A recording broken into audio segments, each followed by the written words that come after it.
It's personal between me and you, and I'm going to do you some serious harm, you big stiff idiot. All right, Brendan Taylor here, True School Sports. I'm with my good buddy Kai Zama. Kai, nice to finally meet you. Nice to meet you too, Brendan. Yeah, no, it's great. I'm here in LA at the gym and whatnot, and you're interesting, right? Because you fought in the Japanese boxing system. You're a former fighter. Now you're out here in LA training fighter. So you'd be a good guy to talk to about Japanese boxing. And you speak English too, so it helps. I know the whole system. Yeah. So as far as before we get into the Japanese boxing, just for the people that don't know you, what was your background in boxing? Background in boxing, I started really late. I was like 24-year-old. I was living in Tokyo at the time, and I hit up this boxing gym that was close by, the Kaneko boxing gym. And I got really hooked as soon as I started. So, I've been boxing basically every day since then. It's been 20 years. Straight. So I went pro. I had about 13 fights. When I was 30 years old, I came over to LA, had a few fights over here, and then I became a trainer. And I work with Japanese fighters and fighters in LA as well.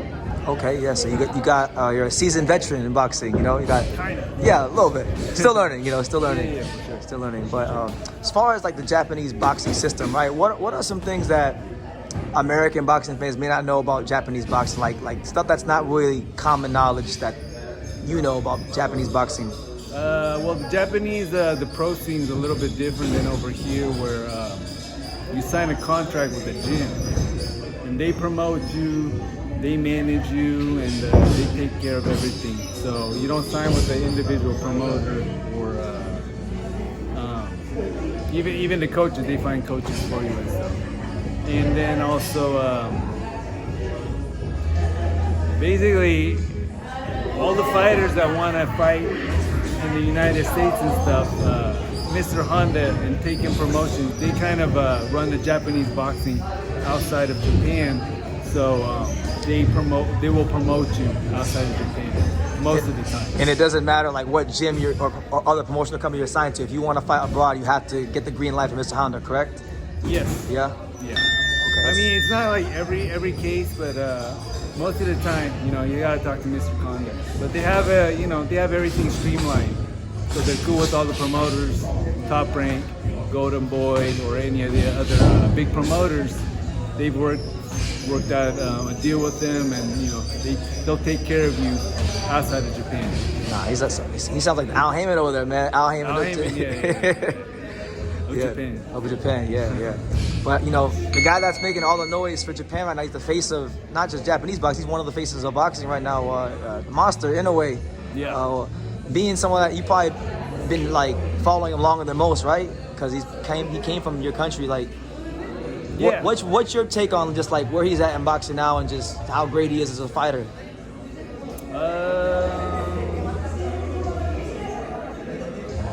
I think he's just very exciting, and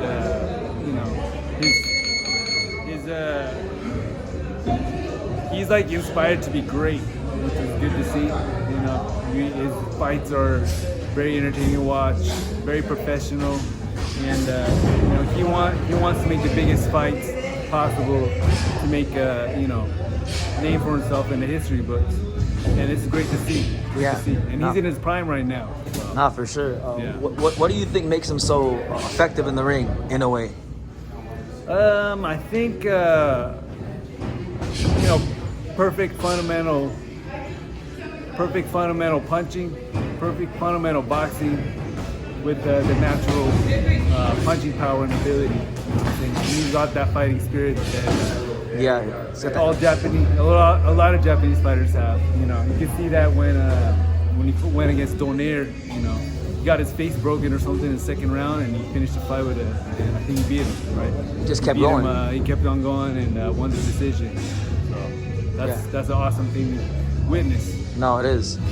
Who do you think, is there anybody like at featherweight? Like I know 122, he's gonna keep fighting there for the rest of this year, but like when he eventually moves up, is there anybody at featherweight you would like to see him fight against, like, or do you think could give him a big challenge? 122. 122 or 126, like either division. 126, 122. No, I want to see like I want to see him fight Junto Nakatani. Yeah, I mean, we're in this gym right now, Junto Nakatani. A lot of Japanese people say, like, well, boxing fans say, well, why would they fight each other? You know, Junto's young and this, that. But why do you feel that would be a good fight, Junto versus Inoue? I think it's still a little bit early, but you know, once the stage is set, it's gonna be the biggest fight in Japanese boxing history. You know what I'm saying? The biggest fight in Japan so far was this guy named Tatsuyoshi and Yakushiji. I think. Talking about Juichiro? Yes. Yeah, I know him. That was He's got a son too. In the 90s or 2000s. Yeah. So the trainer for Yakushiji, Makurihara, that was my former trainer. Okay. So, yeah.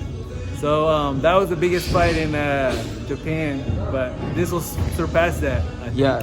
And you know, even over here, it'll be a huge fight.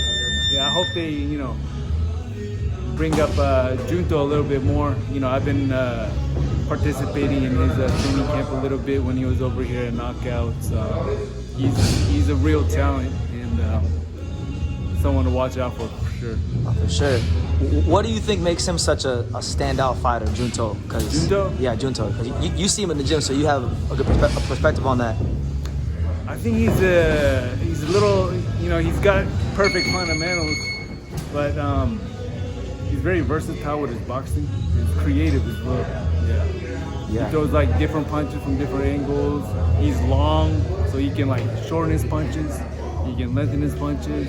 He can really do it all, I think. So once he's gonna start going up in weight too in the next couple years, and he's gonna be a force, I think. Nah, he's very well conditioned too. Very well conditioned. Yeah, Rudy got him in shape. Rudy Hernandez is his trainer. And you're working with him, like I know he's been kind of mentoring you, right? He's been mentoring me a little bit and teaching me stuff, and I really appreciate that. Yeah, I'm learning a lot from him. No, okay. He works with a lot of Japanese fighters too over the years. He's one of the, you know, he's no Mr.Honda. I don't know. Well, Mr. Honda promoted his brother, his older brother, General Hernandez. Okay. You know, so they go back. They go way. They go back back some decades. Way back. Yeah. So actually, Mr. Honda calls Rudy for come-in work all the time. I need a good come-in. They'll call Rudy back to Japan. Okay. Thank you for watching another video on the untouchable True School Sports Empire. For more great boxing content just like this video, click right here and make sure to subscribe. Much love from sunny South Florida.